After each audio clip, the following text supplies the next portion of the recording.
네, 안녕하세요. 바이낸스 연구소입니다.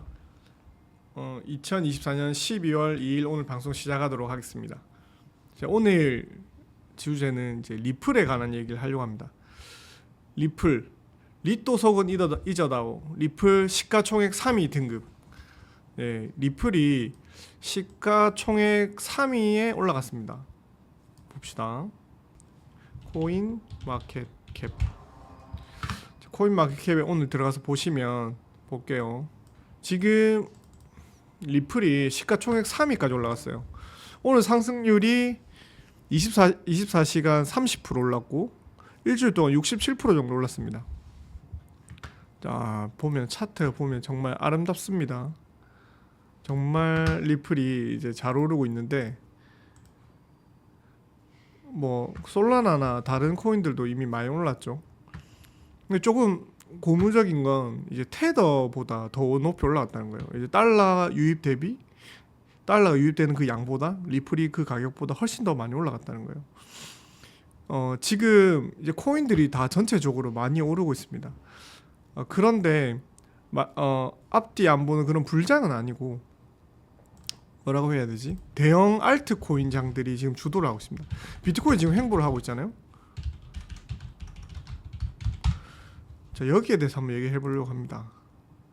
이제 업비트에서 들어가 보시면 잠시만요. 지금 오늘 거래대금이 리플이 5조 원, 이제 도지, 시바이누, 스텔라룸의 헤데라 이런 식으로 쭉 이렇게 있습니다. 보시면은 역시 우리나라는 이제 비트코인이 인기가 그렇게 많지는 않네요. 하나, 둘, 셋, 넷, 다섯, 여섯, 일곱, 여덟. 인기로는 오늘 거래량으로는 8위를 기록하고 있습니다. 리플이 지금 상당히 많이 올랐어요. 리플이 전고점이 지금 여러분 기획하실란가 모르겠는데 4,900원입니다.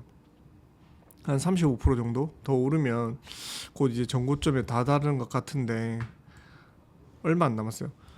근데 예전만 하더라도 리플이 진짜 찬밥 신세를 많이 당했거든요. 그래서 제가 코인판에 있는 리플 짤을 가져올 건데 볼게요. 마음이 힘들 때 리플이 900원에 물린 사람도 있다는 걸 기억해.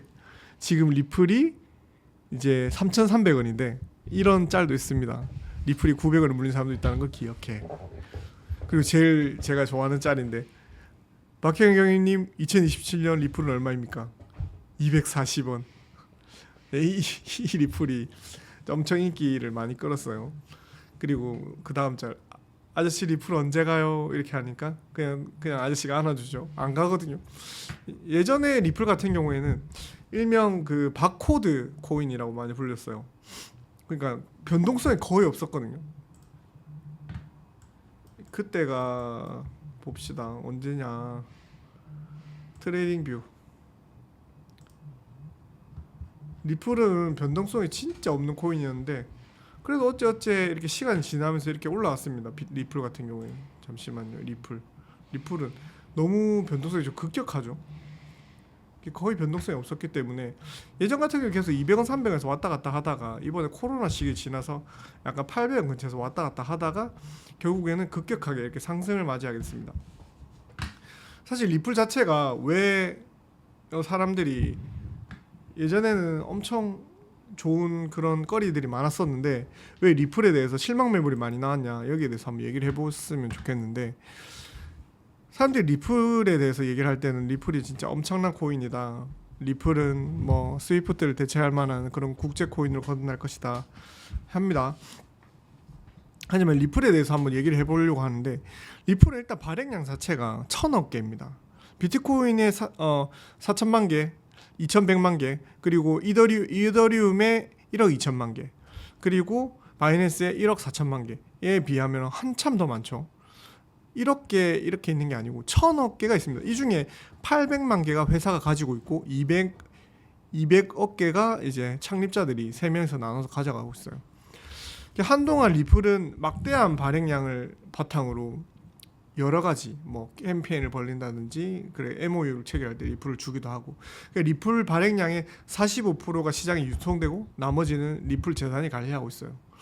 재단은 이 중에서 10억 개를 매달 풀고 있습니다. 근데 풀었는데 사가지 않는다 이러면 다시 걷어들고 있어요.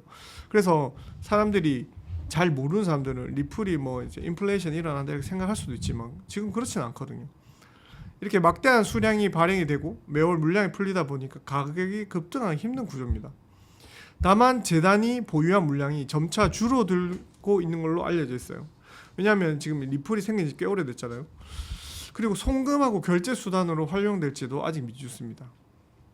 애초에 처음에는 리플이 빠른 처리 속도와 국제 송금 수단으로 활용을 내걸고 시작했지만 아직 은행 간의 거래에서는 아직 실제로 적용된 사례는 없습니다. 여기에 대해서 차근차근 한 가지씩 얘기해 보도록 할게요. 리플은 오픈 소스 디지털 결제 프로토콜 암호화폐입니다. 2012년에 출시됐고 그리고 금융기관 그리고 정부 간의 실시간 국제 결제를 활용할 걸로 이제 목표해서 나왔어요. 그래서 가장 리플을 좀 많이 쓰는 게 국제 결제 관련해서 좀 많이 쓰고 있거든요. 왜냐하면 빠르니까.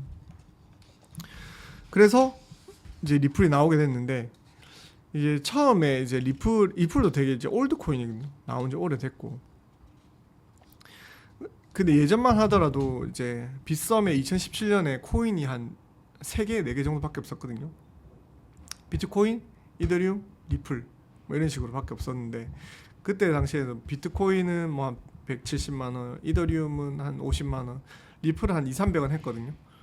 그래서 사람들이 뭐 비트코인 사자니 좀 비싸고 이더리움 좀 비싼 것 같고 그래도 리플은 좀 싸니까 리플을 사자 이렇게 해서 사람들이 리플 좀 샀었는데 그런데 사람들이 이제 리플이라는 것 자체가 알아보면은 일단 소스 자체가 되게 좋거든요. 리플이란 소스가 뭐 국제 결제에도 사용된다 하고 그리고 이제 비트코인 같은 경우에는 거래소에서 거래소 간에 이동하는데 수수료도 많이 발생하고 그리고 그 컨펌 시간 자체가 좀 길고 한 30분에서 40분 정도 발생하고 이더리움도 수수료 비싸잖아요. 한 번 전송하는데 5만 원, 7만 원씩 하잖아요. 그런데 리플은 한 번 전송하는데 막 한 1,000원 정도 500원, 1,000원이면 이동합니다. 그리고 평균적으로 컨펌 시간 자체가 2~3초 안에 거래되고 초당 1,500원 거래를 처리할 수 있어요. 다른 암호화폐에 비해서 매우 높은 수준입니다. 그리고 유동성이 되게 높다고 하는 장점이 있습니다. 그래서 대규모 거래를 이제 원활하게 처리하기에는 이제 이더리움이나 이런 것들은 트랜잭션이 발생하는데 시간 오래 걸리니까 사람들이 리플을 많이 사용했었던 거예요. 그리고 지금 이제 사람들이 해외 거래소 간에 이제 돈을 이동시킬 때 주로 뭘로 하느냐? 저도 예전 같은 경우에 이더리움을 좀 많이 했었거든요. 근데 비트코인을 하면 너무 비싸. 그리고 너무 오래 걸려. 이더리움도 마찬가지예요. 한 번 전송하는데 5만 원, 7만 원씩이야. 그래서 근데 리플은 빠르고 저렴해서 사람들이 예를 들어서 바이낸스로 거래를 할 때 한국에서 리플을 사서 바이낸스로 보낸단 말이에요. 그렇기 때문에 리플을 국제 송금할 때 많이 씁니다. 자, 마지막으로 오픈소스 기반이라는 점입니다. 누구나 코드를 확인하고 수정할 수 있어서 기술적 투명성이 높습니다. 그래서 개발자들이 참여가 활발하고 생태계가 지속적으로 발전 가능하다는 거죠. 그리고 최근에 좀 리플이 많이 오르게 된 이유 중에 큰 것 중에 하나가 뭐냐면 리플이 그 SEC에서 제대로 태클을 먹었었잖아요. 게리 겐슬러 의장에서. 근데 게리 겐슬러 의장이 이제 자기가 나가겠다 하면서 그때부터 리플이 오르기 시작했단 말이에요. 그게 이제 트리거가 돼서 리플이 계속 올라가고 있습니다. 그리고 그 미국에서 송금 관련해서는 이제 송금 업체인 머니그램 있잖아요. 그리고 세계적 결제 네트워크인 스위프트가 있는데 머니그램이랑 리플이랑 제휴를 했었어요. 그래서 그런 것들 떡밥들이 있어가지고 많이 떴었는데 그래서 뭐 혹자는 이제 스위프트가 리플에 대체될 것이다 이렇게 얘기를 하고 또 MOU를 많이 맺었었는데 일본의 SBI 홀딩스 되게 일본에서 큰 은행입니다. 싱가포르의 UOB 은행과 파트너십을 맺어서 아시아 지역에서 영향을 확대하고 있습니다. 리플의 슬로건이 이런 슬로건이 있습니다. 오늘날 세계가 웹에서 정보를 움직이듯이 우리가 세계의 가치를 움직일 수 있도록 노력한다. 이게 리플의 슬로건인데 세계의 돈을 이동시킬 때 리플로 이동시킨다. 이렇게 했었어요. 그래서 2027년에는 이런 센세이션이 있었던 거죠. 뭐 리플 지사가 샌프란시스코, 뉴욕, 런던, 시드니, 인도, 싱가포르, 룩셈부르크에 있다. 그리고 암호화폐 전문가들이나 보안 전문가들이 많이 들어와서 이제 리플랩스에서 많이 일을 하면서 이 리플이라는 이런 프로그램 자체가 그 은행 송금하기 위해서 만들어진 건데, 은행 송금하려고 하면 모든 그런 송금하는 그런 돈들이 지금이야 핀테크가 있지만 해외에 있는 스위프트 은행을 거쳐가지고 뭐 3일이고 5일이고 걸려서 천천히 외국에 송금해 보신 분들은 아실 거 아니에요. 송금하는데 얼마나 오래 걸리는지. 하지만 리플은 1초 2초 만에 트랜잭션이 발생해서 해외로 송금하니까 사람들이 리플을 쓰게 될 것이다 이렇게 얘기했던 겁니다. 그래서 리플 코인이라고 하기도 하고 리플이라고 합니다. 리플랩스에서 제이드 맥케럽이랑 크리스 라슨 이 사람들이 만들었었는데, 나중에는 이제 빵형이죠. 브래드 갈링하우스가 차기 행정부 가상화폐 전담하면 임명될 가능성도 있다 이렇게 얘기를 하면서 리플 가격이 상승하려고 이렇게 하고 있습니다. 그리고 아까 얘기했듯이 이제 장기적으로 이었던 법정 분쟁이 이제 종료 가능성이 있다 이거죠. 리플이 오르고 있고, 결정적으로 맨 마지막에 제가 가져온 기사 이겁니다. 리플은 현재 ETF 신청사가 3곳이 있다. 추가 발행자 참여 예상 이렇게 얘기를 하고 있어요. 자, 여기서 얘기하는 것들은 잠깐만요. 지금 비트와이즈, 카나리 캐피털, 21 쉐어즈 이렇게 3곳에서 리플 ETF 신청을 이뤘습니다. 그래서 ETF 신청을 하게 되면은 이제 기관 자금들이 유입을 되면서 이제 리플이 오를 가능성이 보이기 때문에 약간 좋은 이제 상승할 수 있는 떡밥이 나왔다는 거죠.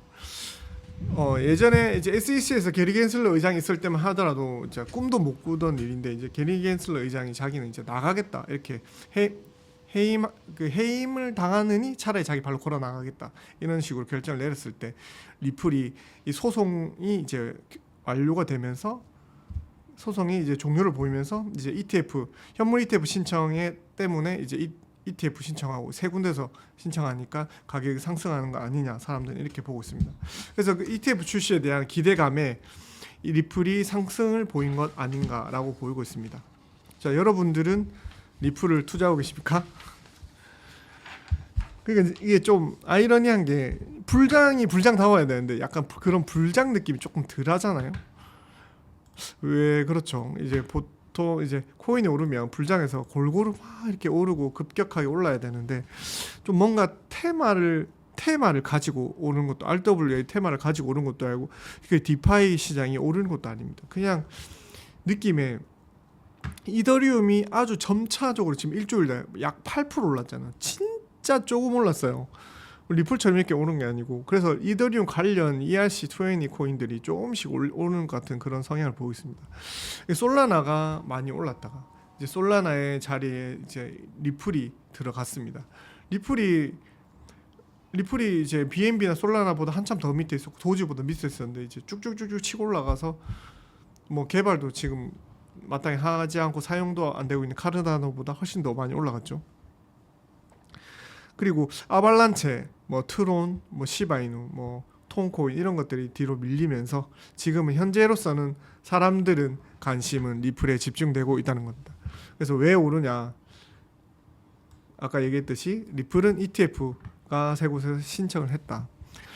그래서 트럼프 정부에서는 이제 보란 듯이 친 가상화폐 정부니까 첫 번째 이렇게 신청한 이 코인에 대해서 과연 승인을 해줄까 아닐까, 많은 사람들의 이목이 집중되고 있습니다. 여러분, 이제 12월입니다. 산타 랠리가 벌어지는 15일 날, 잠시만요.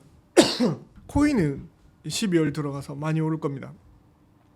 비트코인이 약 횡보한 지 약 거의 15일 정도 된 것 같네요. 비트코인이 이제 한 달 기준으로 봤었을 때 거의 봅시다. 12일부터 지금까지 12월 1일까지 약 보름 정도 횡보를 했습니다. 저희가 예상하기로는 12월 15일 안에 커다란 변동성이 나타나지 않는가, 아니면 이 비트코인 도미넌스를 이제 알트코인에게 내주면서 알트코인의 상승장을 견인할 것인가, 여기를 좀 지켜볼 만한 대목입니다. 그래서 코인 마켓캡에서 집중할 것은 마켓캡 기준으로 했었을 때 10위권 이내에 아직까지 상승하지 못한 코인들이 좀 있거든요. 뭐 도지 많이 올랐고 리플 많이 올랐고, 개인적으로 지금 봤었을 때 이더리움이랑 BNB가 유력하다고 보입니다. 이더리움도 그리고 BNB도 이더리움 같은 경우에 4,000달러를 돌파하는 것들을 목표로 하고 BNB 같은 경우에는 700달러를 돌파하는 걸 목표로 하고 있습니다.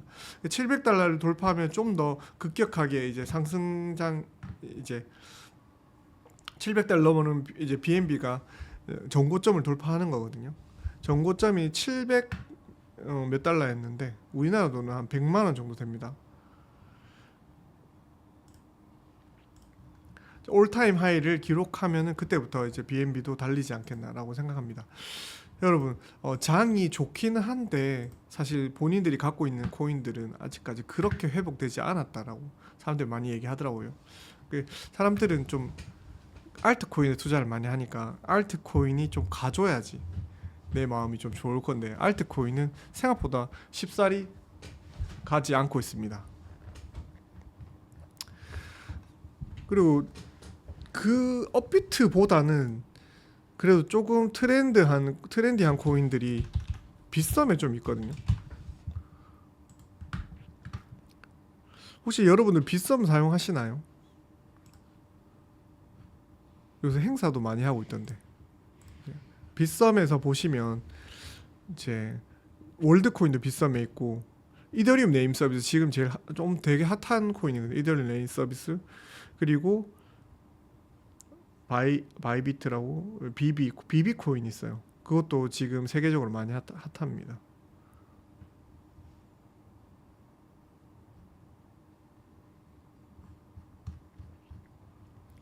여러분 그래서 여러분 가지고 있는 자산이 좀 잘 올라서 이번에는 좀 12월에는 좀 현금화할 수 있는 그런 시장이 되었으면 좋겠습니다.